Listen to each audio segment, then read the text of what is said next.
Алматыдағы жаппай тәртіпсіздік кезінде қаза тапқан бейбіт тұрғындардың саны әлі нақтыланған жоқ. Комендатура тізім жасап, бұл ақпаратты алдыңғы уақытта беретінін хабарлады. Әлеуметтік желілерде адамдар тәртіпсіздік кезінде өлген туыстары мен достары туралы оқиғаларын жазып жатыр. Қапада қалған бейбіт тұрғындардың бірі Гарифуллин Алмас. Жас кәсіпкерге дүкенге азық-түлік жеткізу үшін көлігіне жанармай құюға бара жатқан жолда мерт болған. Бірнеше жыл бойы жас кәсіпкер өз дүкенін ашу үшін ақша жинаған.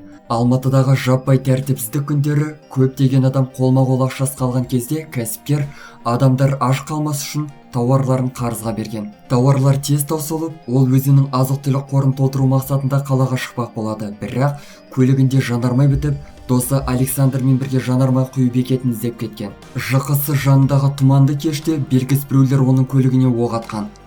Біздің алдымызда автокөлік тұрды. Қараңғы, шамдар жұмыс істемейді. Біздің алдымызда көлік бұрыла бастады. Біз баррикадаға ұқсас нәрсені көрдік. Мен оған да бұрыл дедім. Біз бұрылып жатқанда алдымыздағы көлік кетіп қалды. Сол сәтте оқ атылды. Полиция мен жедел жәрдемге хабарласылмаған соң Александрдың өзі Алмасты ауруханаға жеткізген. Бірақ дәрігерлер оның жолда көп қан жоғалтып, қайтыс болғанын айтты. Туыстары мәйітті мәйітханадан алып, Алмасты жерледі. Енді олар кінәлілерді тауып жазалайды деп үміттеніп отыр дейді марқұмның досы Александр Тимаев. Оқ есіктің жақтауына тиді де өтіп кетті. Иық тұсының ішкі жағына тиген. Біз оқиға болған жерді Алатау ішкі істер басқармасына арыз беріп жаздық. Енді біз оқтың қандай болғанын, кім атқанын анықталуын күтіп отырмыз. Оқтың өзі жоқ.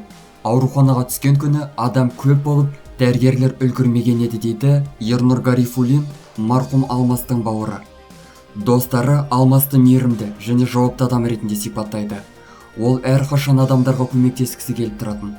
Қайғылы жағдай орын алған күні ол қала тұрғындарын азық-түлікпен қамтамасыз ету үшін сауда орнына барады. Бірақ ол тәртіпсіздіктерге қатыспағанына қарамастан оқ тиіп қайтыс болды. Осындай мысалдар өте көп. Полиция қаза тапқандар мен жараланғандардың жақындарына тергеу үшін хабарласуға кеңес береді. Егер төтенше жағдай салдарынан жақындары қаза тапқан азаматтар болса, олар сотқа дейінгі тергеу органдарымен байланыста болуы тиіс. Өтініш жазудың қажеті жоқ, өйткені әр өлім полицияда тіркеледі деді Алматы полиция департаментінің ресми өкілі Салтанат Әзірбек.